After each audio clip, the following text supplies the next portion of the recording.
So something I'd like to definitely cover is effective date, because I know, man, I get emails from people all the time. They're like, I think VA screwed up because I finally got approved for whatever medical condition, but this happened in 1968. Why didn't they pay me back to 1968? Can you explain that to people?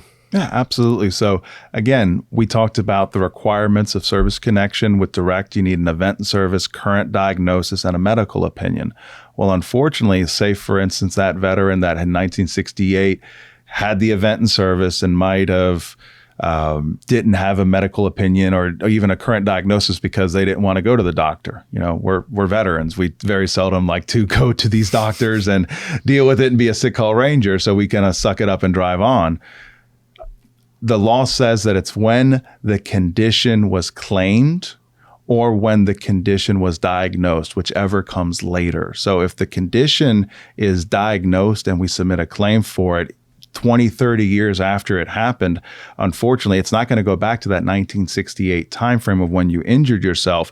It's going to go back to when you took legal action with VA of submitting that claim. However, on the flip side, if I am battling with a decision that VA has come up with and I keep that battle ongoing, then the very first date that I ever started that claim, essentially, that would be the date that it goes back to. So it could be a 7-year fight trying to get something through using any one of the 3 different resources that you had mentioned. But that's pretty much it.